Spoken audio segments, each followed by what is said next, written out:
Assalamualaikum warahmatullahi wabarakatuh. Apa kabar semuanya? Alhamdulillah, semoga kita selalu diberikan kesehatan oleh Allah Subhanahu wa taala. Alhamdulillah ya, kita dapat bertemu lagi dalam pembelajaran biologi pada hari ini. Sebelum kita mulai pembelajaran, marilah kita berdoa terlebih dahulu. Berdoa dimulai. Berdoa selesai. Ya, selanjutnya Ibu absensi terlebih dahulu ya. Ya, alhamdulillah ya semuanya hadir. Sebelum kita masuk materi, Ibu ingin bertanya, ada yang tahu hari ini akan mempelajari materi apa? Ya, benar sekali. Hari ini akan mempelajari tentang materi keanekaragaman hayati.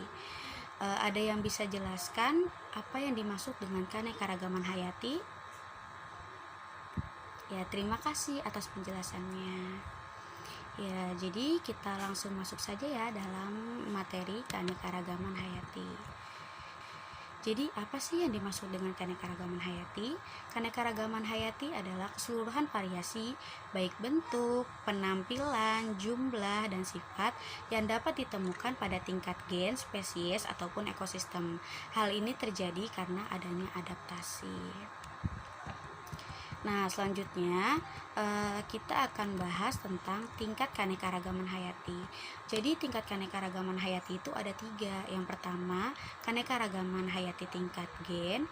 Yang kedua, keanekaragaman hayati tingkat spesies. Yang ketiga, keanekaragaman hayati tingkat ekosistem. Kita bahas dulu tentang keanekaragaman hayati tingkat gen. Jadi, keanekaragaman hayati tingkat gen itu variasi yang dapat ditemukan di antara organisme dalam suatu spesies. Nah, hal ini disebabkan karena adanya variasi gen dalam suatu spesies makhluk hidup.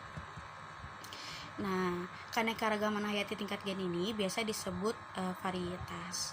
Nah, misalnya ini Ibu memberi contoh 3 ya. Yang pertama itu ada bunga mawar, yang kedua itu ada manusia, yang ketiga itu ada kucing. Nah, jadi walaupun spesiesnya sama, tapi tetap aja memiliki ciri dan sifat yang berbeda.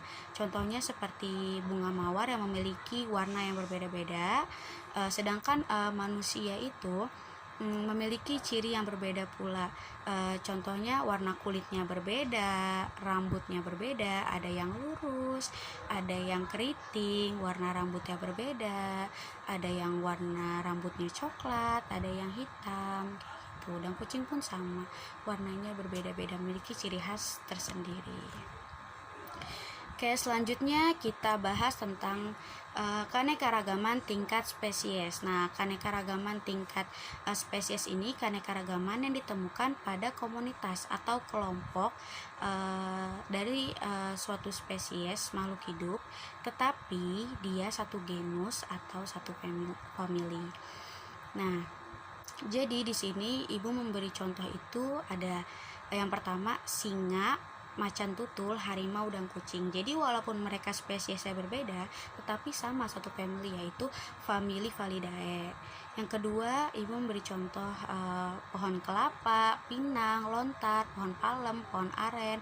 Nah, ini walaupun beda spesies, tapi familinya satu, yaitu famili Araceae. Nah, contoh yang lainnya itu ada tanaman lengkoas, jahe, kunyit. Nah, itu kan beda spesies ya, tapi sama familinya Zingiberaceae.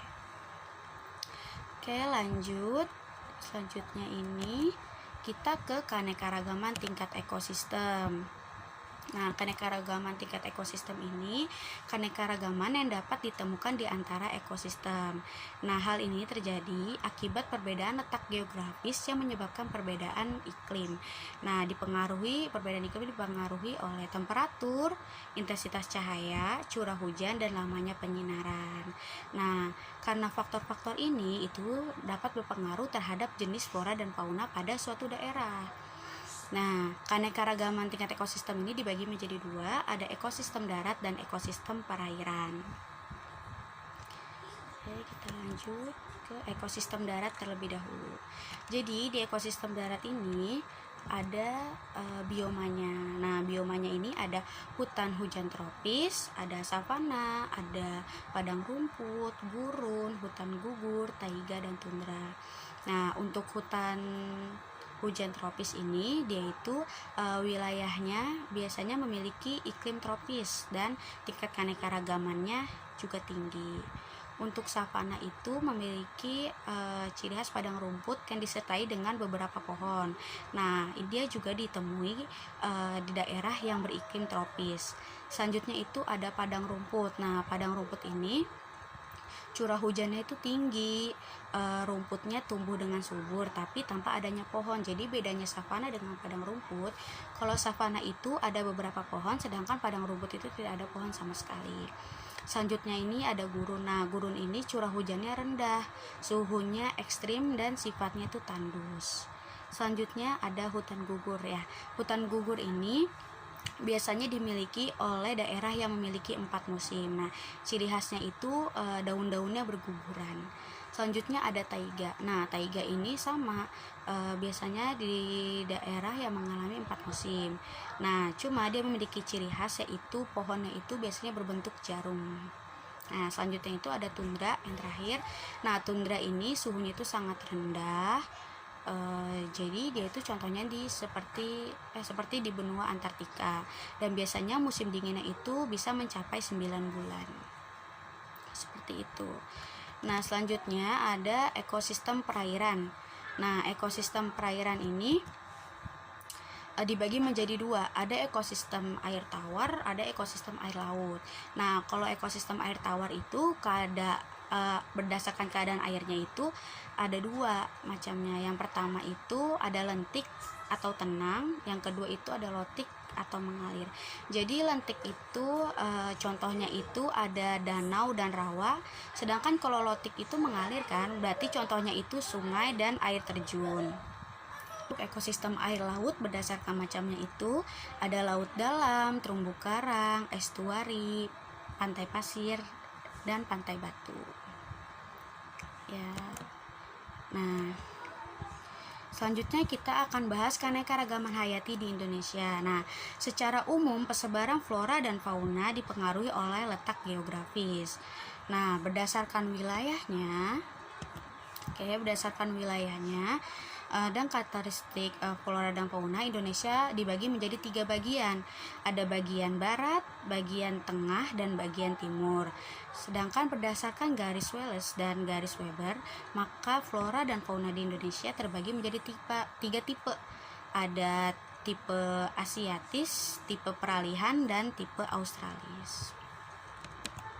Nah, di sini ada tipe asiatis. Yang pertama kita bahas dulu. Jadi, tipe asiatis ini wilayahnya itu di bagian barat ya, meliputi Pulau Jawa, Sumatera, dan Kalimantan.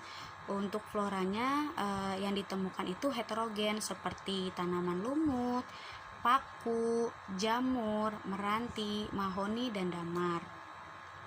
Nah, selanjutnya itu terdapat hewan endemik seperti badak bercula 1, harimau Sumatera, orang utan, kera gibbon, ikan pesut, dan lain-lain. Nah, untuk flora endemiknya ini Rafflesia arnoldi. Oke.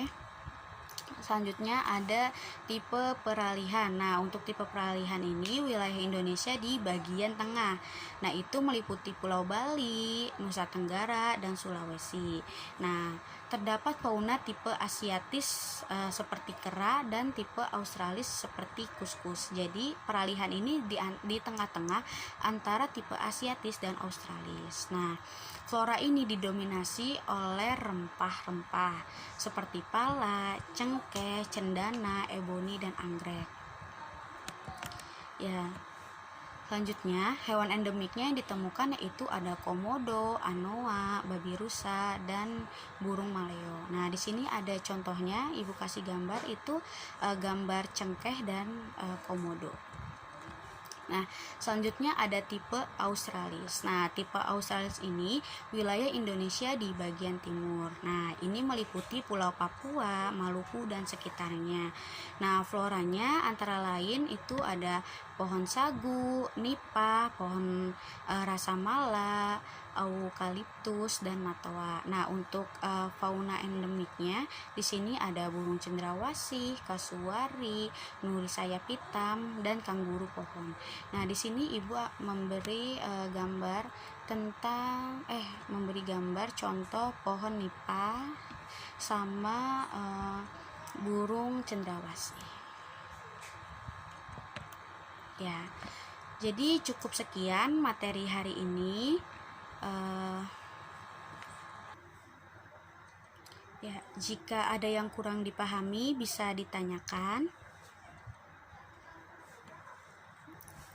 Ya, alhamdulillah ya, banyak yang bertanya. Semoga materi hari ini dapat bermanfaat bagi kita semua dan diberikan kepahaman yang lebih. Ya, selanjutnya Ibu akan memberikan tugas kepada kalian untuk meresum materi pada hari ini dan dikumpulkan minggu depan. Ya, cukup sekian materi hari ini. Semoga dapat dipahami dengan baik. Kurang lebihnya mohon maaf. Nah, sebelum kita menyelesaikan pembelajaran ini, alangkah baiknya jika kita berdoa terlebih dahulu. Berdoa dimulai. Berdoa selesai. Terima kasih semuanya. Wassalamualaikum warahmatullahi wabarakatuh.